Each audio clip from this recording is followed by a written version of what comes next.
we're going to mix up our colors now. Let's get back to our photograph.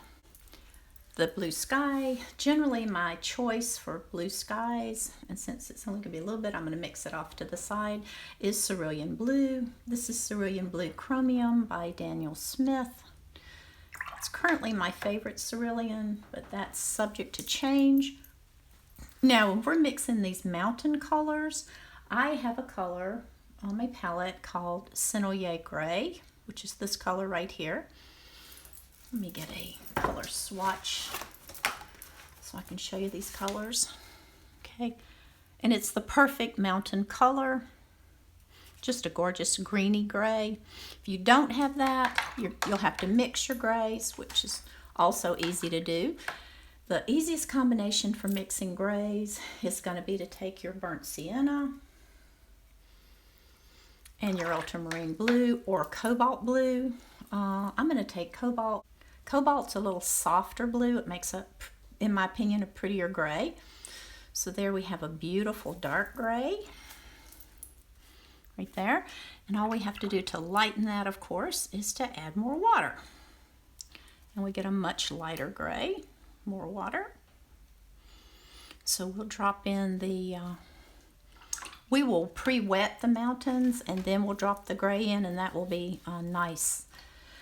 At the same time as we're working our way down here, see, I plan all this before I ever touch paint to paper. I have it all planned out. So I know I'm going to need this gorgeous soft green.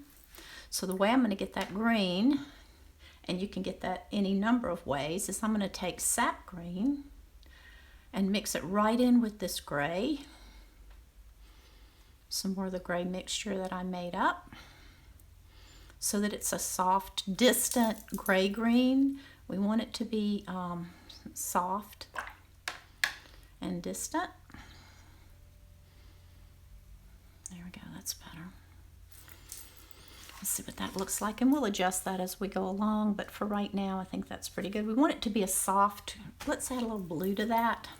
I'm actually going to add a little of the cobalt blue to it to push those mountains back further. So if you add a little bit of the cobalt blue, we get something that's a little bit softer and green and bluer. We'll see how that goes. For the water, it's going to be a similar color, so we'll just use this color for the water. Coming down here, when we're mixing a color like this sand, the easiest way to get that is to take the same combination of burnt sienna and cobalt blue or ultramarine, either one, and push it much more to the burnt sienna side, and you'll get more of a brown like this. And if you wash that out, you're going to get kind of a dirty brown color, which is going to be really close to the color of that sand. And if it's too dark, you can add the smallest amount of your white. So if I take a tiny bit of Chinese white, or whichever white you have, a little bit more, and that gives us the perfect sand color. So there's your, anytime you need to mix a beige, that's the easiest way to mix that. And the more you do this, these combinations, the more comfortable you will get with those. Okay, I've got a bright green here, so I'm going to use my leaf green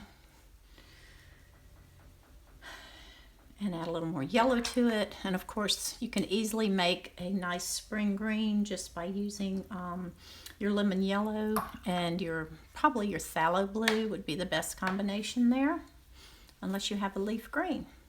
So there we have it. So I'm going to drop, because this pad delaminated on me last time, I'm not going to put heavy washes on this pad.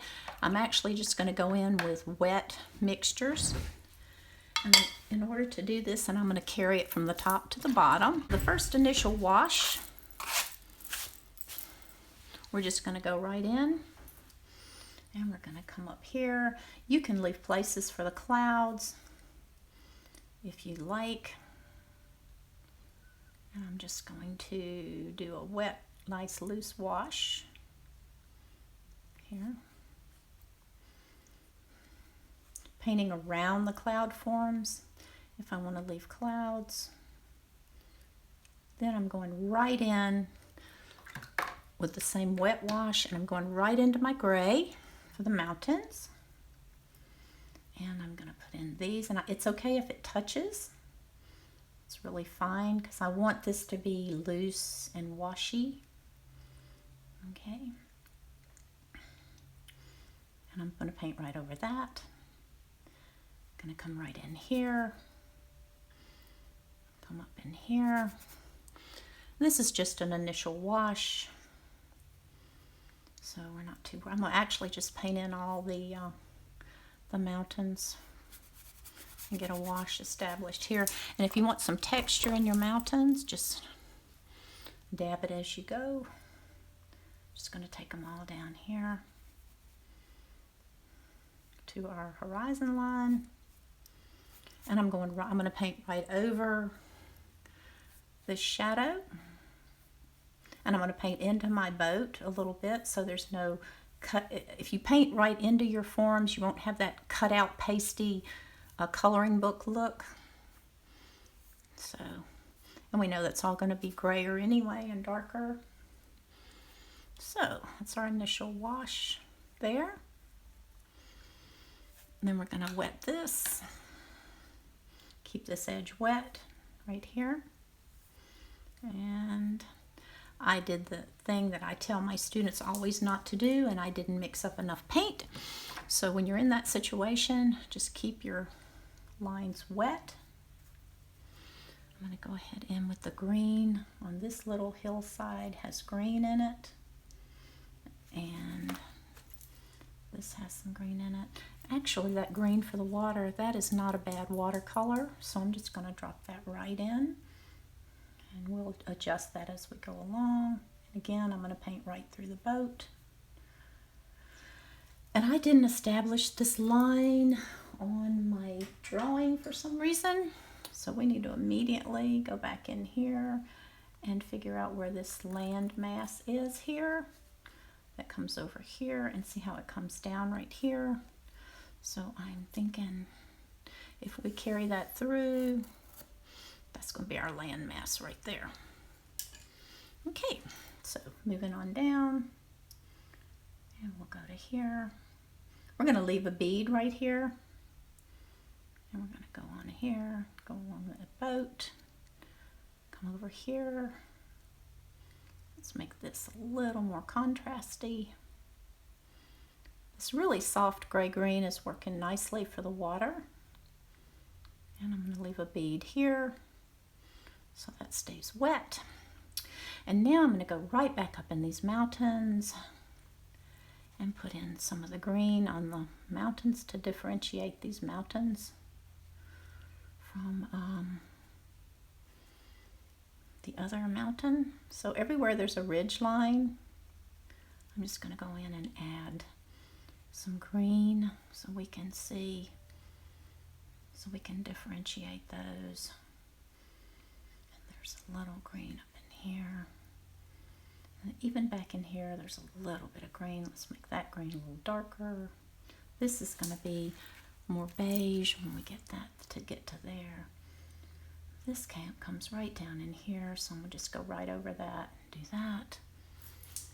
And then we've got just some suggestions in here of some more greenery on these beautiful mountains. They're very green and lush. And don't stop that abruptly right there. Okay, so I'm liking that. So just go back and soften those with a paper towel if you want to. All right, so now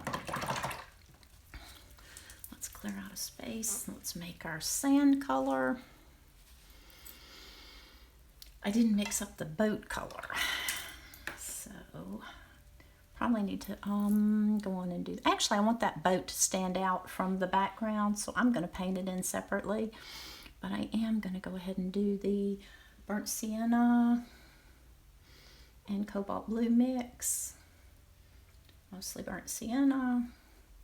Make a very soft beige color. Add some white to it. And I don't use white a lot, but for sand, for some reason, it just makes a beautiful sand.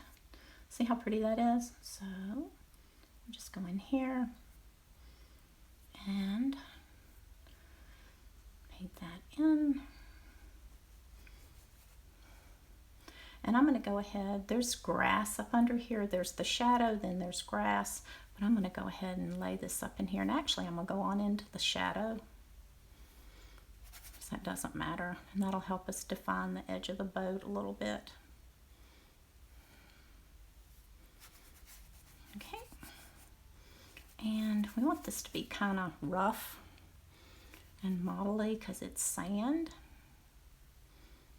Okay, do that. Come around the edge of the boat. Such beautiful, beautiful subject. All right, so here, leave a little bit of white here and there as you're doing this. And you can use any big moppy brush for this, for putting in these loose washes. It doesn't really matter. Now I'm gonna go with the inside of the boat. I'm going to add a little more blue to this sand mixture and make a gorgeous gray. And I'm going to go, actually I'm going to take a smaller brush. Get in the habit of cleaning your brushes when you're finished using them, because if you pick up a dirty brush, you will be sorry you've done that. So I want this definition here. So I want to start defining the shadows inside the boat. So even though this is going to be brown, I'll go ahead and drop this in just to establish some color in here. Let's go ahead and do that as well. We'll just do the whole thing. So let's do an initial wash inside the boat of a gray to give us that, just the definition of the boat. It's kind of like a road map, just keeps you knowing where you are. And if that's too dark, this is supposed to be really dark back here, so we'll make that a little darker. And we just want to define the edges of the boat, the interior versus the exterior of the boat. And I'm actually going to let that stand out because I want some light hitting the top of that. So we're just going to do that like that. Your initial washes need to always be fairly loose. All right, so let's blot that a little bit, because that's just basically, that's setting in the color for the slats that are in there in the boat, which I'm not sure. I guess those are seats actually. Maybe they're seats. So this boat is very long actually. And make that comes into a little bit redder area there. It's good to drop different colors into your washes as you go along, just to create interest. Okay. And I'm just going to set that in to separate that. And we know this is going to be much browner. You can paint the majority of this painting with the burnt sienna and the, actually I'm going to go right into that shadow down here. And the burnt sienna and the cobalt or the ultramarine. I don't want a hard edge on this shadow, so I'm going to go ahead and drop it in. Keep everything real soft at this point.